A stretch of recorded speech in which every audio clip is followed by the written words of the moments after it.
님들은 요즘마다 한번 신년으로, 그래서 이 마지막 주일 예수님께서 왕으로 오신 그리스도이심을 기억하며 지켰던 그런 절기입니다. 오늘 본문은 이름이 많이 나옵니다. 그래서 성경에 조금 익숙하지 못하신 분들은 무슨 이름이 이렇게 많노? 저도 사실 구약을 읽어보시면 다 예언자들, 왕의 이런 분들이 다 섞여 있는 그런 내용입니다.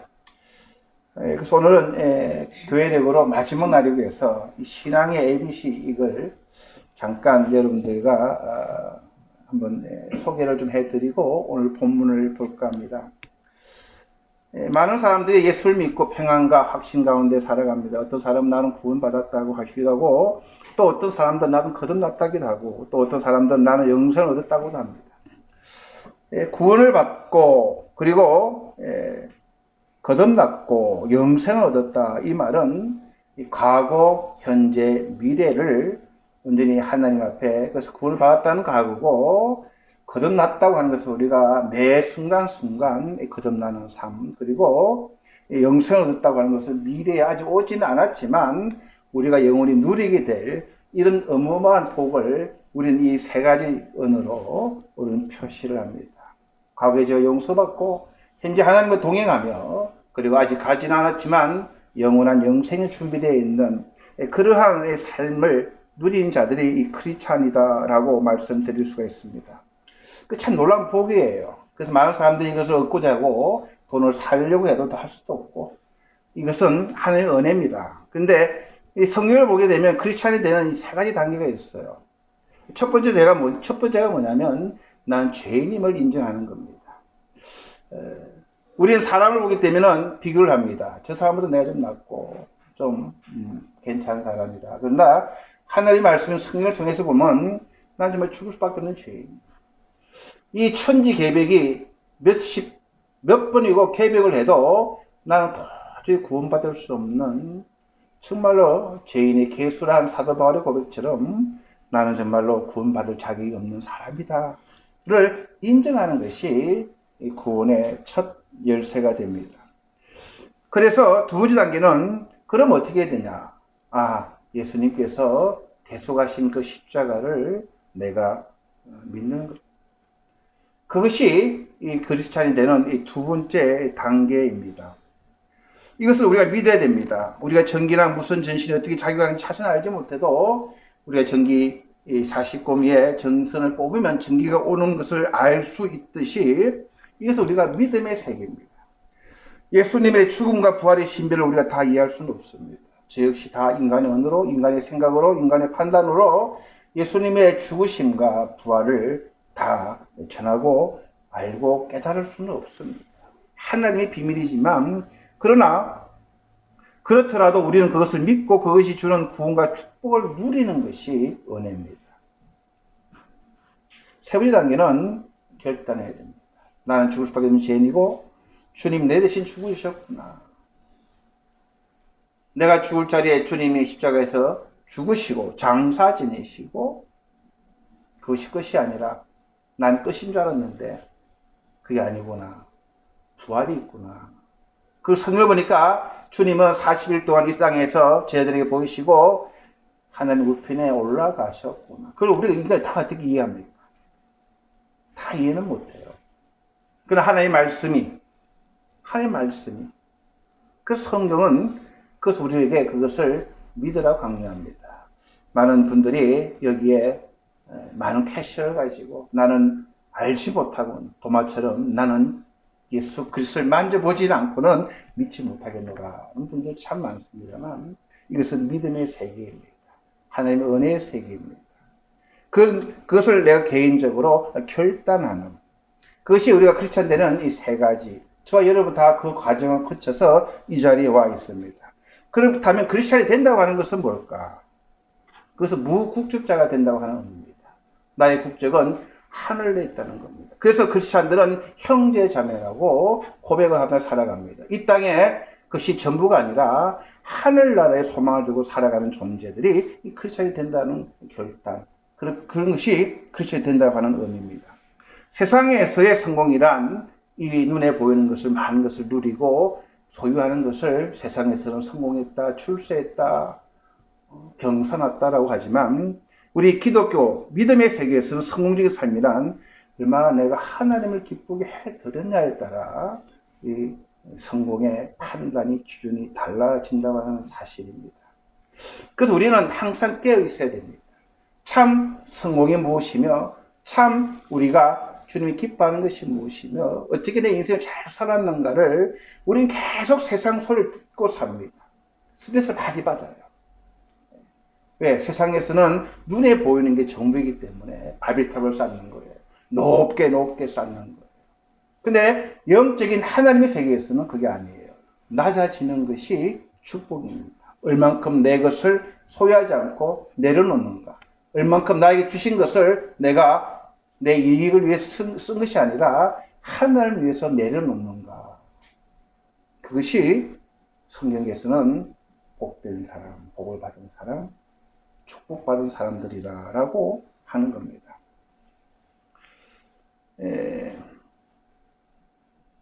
그래서 우리 주님께서, 하나님께서 원하시는 것도 마음과 뜻과 정성을 다해 하나님을 사랑하고 이웃과 내 몸을 사랑하라는 겁니다.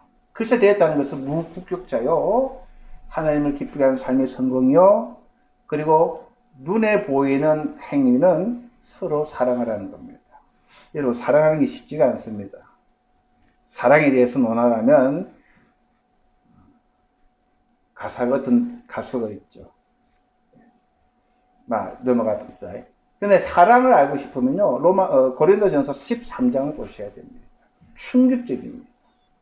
우리가 이해하고 있는 사랑과는 전혀 다른 그런 사랑을 이야기합니다. 자, 근데 오늘 보면요, 제가 이게 참 재밌는 게 있어요. 어떤 사람들은 하나님을 사랑하는 것은 따뜻한 마음을 갖는 것, 맞죠? 따뜻한 마음을 갖는 것, 배려하는 것. 그리고 교회 다니는 것, 맞죠? 주일 성수하는 것. 선한 일을 하는 것. 그건 되게 많이 맞아요. 좋은 일 해야죠. 그리고 성경에 있는 것이다라고 사람들이 이 사랑에 대해서 각자 개념을 정립하고 이것이 사랑이 아닐까라고 좋은 의도를 했지만 이분은 이런 말씀하세요. 그러나 이것은 예수님이 말씀하신 것이 아니다. 그분은, 예수님께서는 그저 너희가 나를 사랑하면 나의 계명을 지키는 것이다 라고 이야기하십니다. 하나님 계명을 잘 지키는 거예요. 그럼 어떻게 해야 됩니까? 목사님, 어떻게 하나님 계명을 잘 지켜요? 성경 말씀을, 하나님 뜻을 깨닫는 것, 그게 베이스입니다. 그래서 어떤 분들은 사랑을 해도 다 잘을 나요. 사랑을 해도. 왜 그럴까요? 하나님 말씀보다는 내가 그렇지 않을까라고 내 생각대로 사랑하기 때문에 이 사랑에 대한 기술이 많이 필요합니다만, 예수님께서는 하나님의 계명을 잘 지키는 것이 나를 사랑하는 것이다.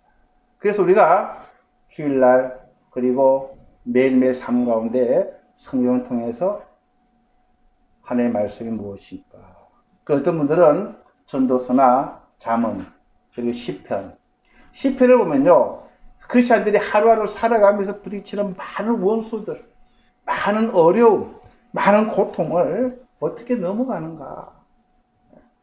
어떻게 내가 그들을 사랑하며 살아가는가? 그런 것들이 참 많습니다. 그래서 크리스찬들의 특징은 무엇일까? 크리스찬들은 어떤 특징이 있을까? 사랑하는 특징이 있습니다. 그래서 저는 하나님 믿는 사람들이 많아야 된다고 봅니다.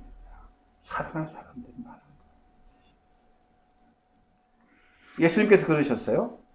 어느 때 하나님을 보는 사람이 없으되 만일 우리가 서로 사랑하면 하나님 우리 안에 거하시고 그의 사랑이 우리 안에 온전히 이루느니라 라고, 사람들이 우리가 서로 사랑하며 사랑을 보면 크리스찬의 특징이 드러난다, 그렇게 알 수가 있습니다.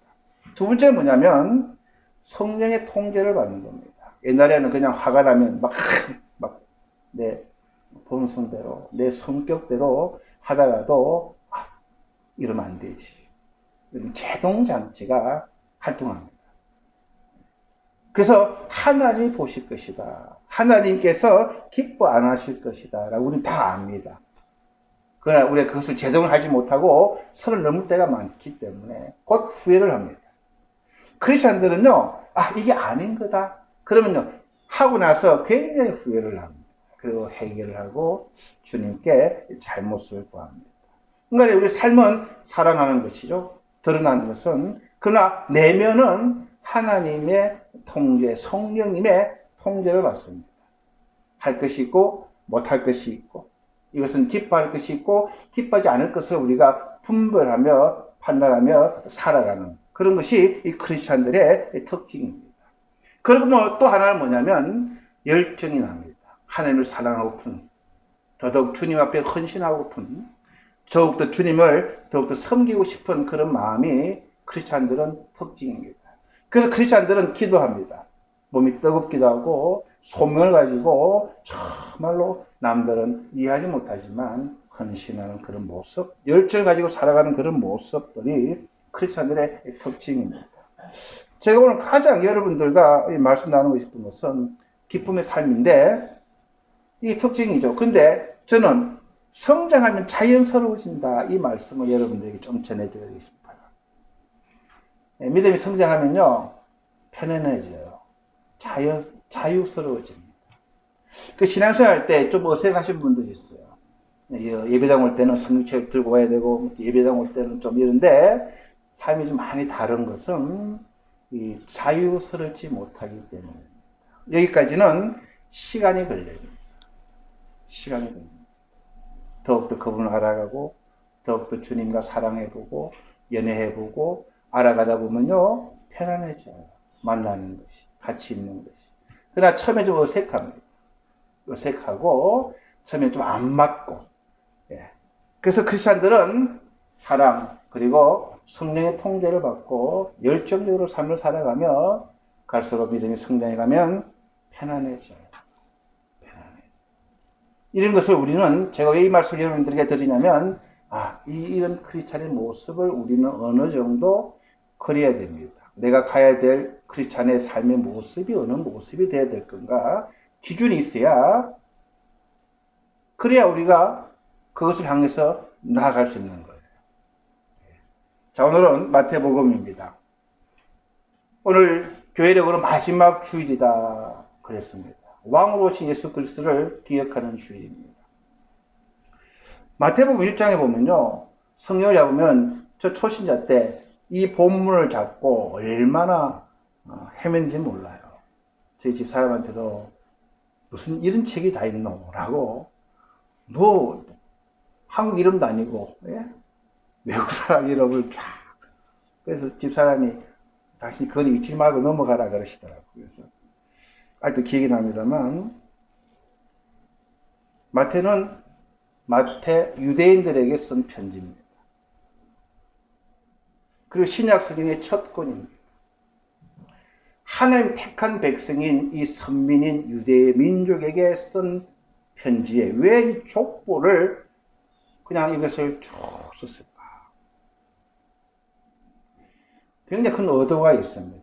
마태는 오늘 이 족보를 통해서 역사를 통해서 하고자 한 메시지가 오늘 이 본문에 다 있는 겁니다. 이것을 우리가 풀어야만이 이 마태복음의 열쇠를 여는 겁니다. 아브라함과 다윗의 자손 예수 그리스도의 계보라. 신학은 아브라함부터 시작이 됐죠. 아브라함은 신학이 있던 사람입니까? 아니에요. 하나님을 그냥 믿은 거예요. 신뢰를 한 거예요. 알지 못했지만 그분을 신뢰하고 믿음의 첫걸음을 걸어서 신앙에 치출하고 그렇게 분리받은 이 아브라함부터 시작이 됩니다.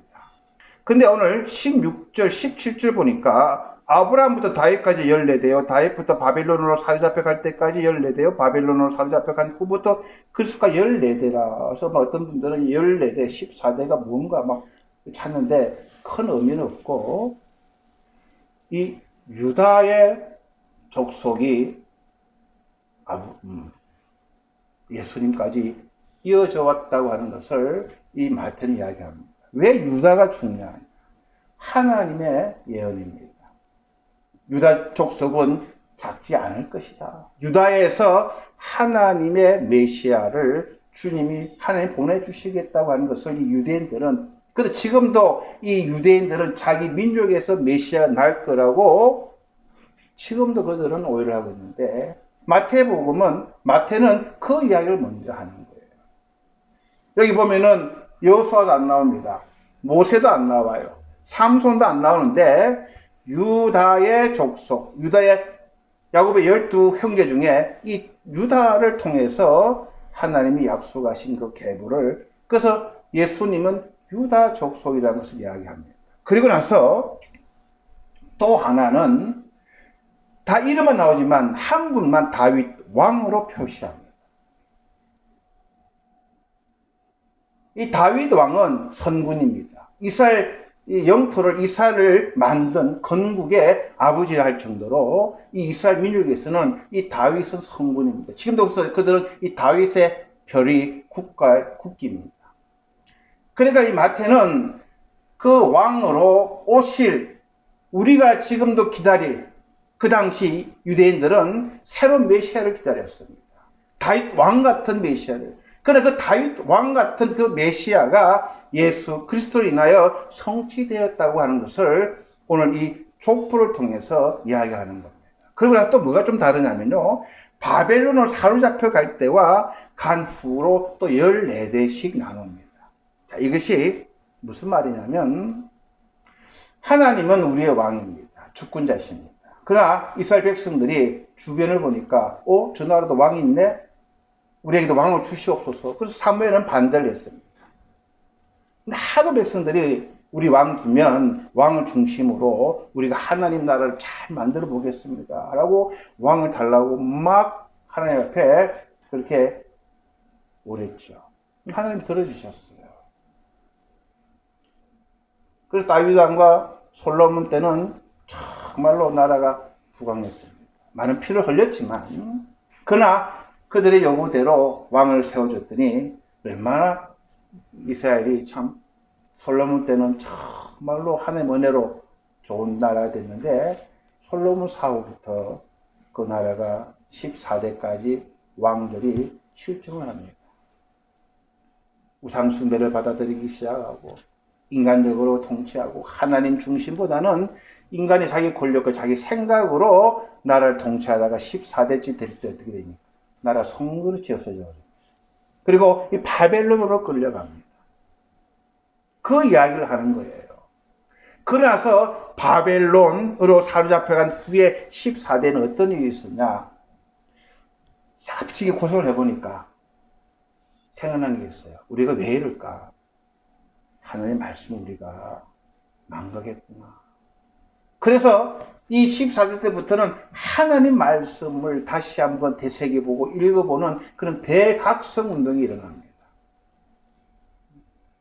그런데 누가 문제예요? 실패하고 맙니다. 하나님의 말씀을 읽고 찾는 건 좋은데 해석을 잘못해요. 하나님의 말씀은 정말로 좋은 말씀인데 이걸 인간적인 종교 지도자들이 해석을 합니다. 인본주의자는 사두개인이에요. 사두개인들은 부활 없어요. 그들은 정치적으로 종교를 이용한. 바리새들은 율법주의로 가는 거예요. 율법주의로 가는. 하나의 말씀을 놓고 그걸 보는 건 좋은데 실패를 했어요. 마태는 지금 그걸 이야기하는 겁니다. 여러분, 우리가 아브라함이에요. 하나님 은혜로 우리를 부름 받았어요. 근데 오늘 기도하셨지만 어느 날 갑자기 내가 왕이 되는 거예요. 그래서 내 의지대로, 내 생각대로 나를 컨트롤하다가 실패하는 거예요. 그러다가 우리는 하나님 앞에 무릎 꿇고 기도하는 거예요. 하나님 용서해 주십시오. 말씀을 돌아가면서. 근데 문제는 뭐냐면 말씀을 잘못 해석하는 거예요. 많은 분들이 오해를 하는 거예요. 저도 지금 항상 우리가 말씀을 해석하는 것, 말씀을 읽는 것 굉장히 중요하지만 예수님 자주 말씀하시잖아요. 비판하지 말라고 하시잖아요. 그런 말씀 왜 나올까? 말씀을 자꾸 오해를 하게 되면요, 크리스찬처럼 그런 독선적인 그런 집단은 없습니다. 하나님 사랑이고 정말 이웃들을 우리가 품고 내보다 약한 자들을 섬기는 알면서도 내 교회, 우리 목사님 더 개교회주의가 되고 더욱더 내 믿음. 그래서 목사님들이 폭넓게 가르쳐야 돼요. 저는 목회를 할 때부터 항상 그것을 염두에 둡니다. 일본 목회는 한국의 순복음에서 배우신 분도, 장로교단에서 배우신 분도, 감리교단에서 배우신 분도, 침례교단에서 배우신 분도, 또 어떤 분들 이단에 있다가 오시는 분도 등등 여러분들의 모습 오기 때문에 다 색깔이 다를 수가 있어요. 강점이 다를 수가 있어요. 이걸 어떻게 해야 될까? 성경적입니다. 그것도 다. 성경적이에요. 뜨거워야 되고 말씀이 중심에 머리는 차고야 되고, 예? 또 감리교처럼 체험도 중요하고, 예? 침례교처럼 어릴 때부터 가르치는 교육도 중요하고, 다 중요한 거예요. 다 성경적이에요. 이걸 어떻게 품어낼까? 이걸 품어내려면 제가 다 경험해야 되는 거예요. 삼층 하늘도 갔다 오는 경험도 해야 되고, 말씀을 깨닫게 한 그런 차가운 지성으로 하늘 말씀 예리하게 분석해봐야 되고, 순복음처럼 막 뜨겁게 할례를 하면서 막 땀을 흘리고 하는 그런 경험도 해야 되고, 근데 다 해본 것 같아요. 그래서 이해가 되는 거예요. 그 마태는 얼마나 이 자기 민족을 사랑했으면 너희들이 기다렸던 다윗 왕 같은 분, 예? 그래 역사를 들여다봐라. 왕을 세워줬더만 그 왕들이 실증하지 않았느냐. 그래서 하나님께서는 그 백성들을 깨닫고 말씀을 사모하기 위해서 말씀을 들고 부흥이 일어났지만 그 말씀을 또 잘못 해석해서 참으로 하나님 마지막 때에 이 예수 그리스도를 우리를 위해서 보내지 않았느냐. 그 메시지를 마태는 처음에 딱 드러내는 거예요. 그러고 나서 예수님의 산상수원을 마태만큼 잘 표현한 본문이 없어요. 그리고 마태는 내가 율법을 펴러 오지 않고 율법을 완성하러 왔다고 이야기합니다. 이게 무슨 말이에요? 마태를만 통해서만 우리가 그 이해를 하는 거예요. 율법을 없애려 온 건 아니에요. 펴러 오신 것이 아니라 예수님 그 율법을 완성하러 온 거예요. 왜 완성하러 오셨을까? 잘못된 해석을 했기 때문에 그들이 예수를 통해서 다시 한번 말씀을 회복하고 깨닫기 위한 거예요. 그래서 이 족보는 역사의 주인이신 하나님을 드러냅니다. 집사님들, 올해가 교회력으로 마지막 주일입니다. 한 1년 동안 내 믿음을 한번 오늘 보는 시간 되었으면 좋겠어요. 우리 다 아브라함입니다. 아무것도 없는 데서 출발했어요. 예수를 왕으로 모시다가 내가 왕이 될 때도 있고, 예수는 조금 잘 모르는 부분이 있으니까 내가 좀 알아서 내 믿음 생활, 내 생활을 한번 해보겠다고 살아온 적도 있을 거예요. 실패했을 때도 있고 성공했을 때도 있습니다. 그러다가 이래서는 안 되겠다. 이제 말씀을 좀 알아야 되겠다. 그런 마음을 가지고 읽지만 좀 딱딱한 음식보다는 부드러운 음식에 더 손이 많이 가고 은혜스러운 설교를 자꾸 듣고 싶고 그런 우리의 모습을 오늘 좀 보라는 거예요. 마태오는 보라는 거예요. 그럼 우리가 여기서 어떻게 이 말씀을 해석을 해야 될까? 저는 1년 동안 아니 신앙생활 몇십 년 해왔지만 오늘 본문을 통해서 다시 한번 주님을 나의 주인으로 왕으로 내가 모시고 있는지 한번 물어봐야 되지 않겠습니까? 주일날만 들고 오는 그런 믿음이 아니라 오늘 당장 주님 나를 불러도 주님은 나의 주님이십니다. 나의 삶에 열매가 없더라도 주님은 나의 왕으로 오셨습니다.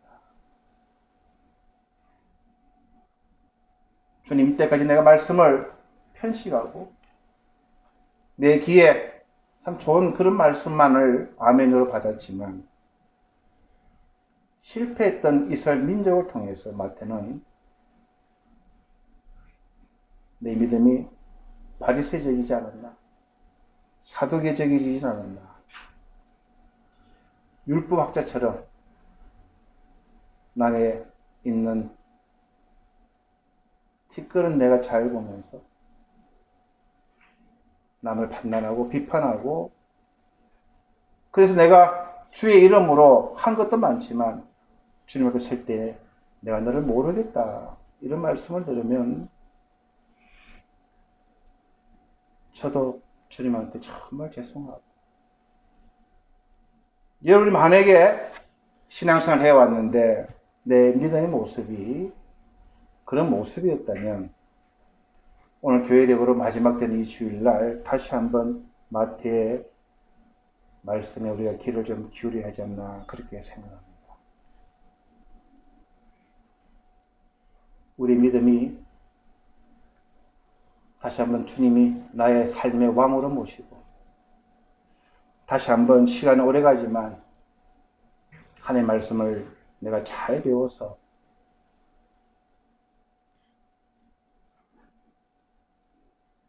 주님 앞에 칭찬 듣는 그런 우리들이 되었으면 합니다.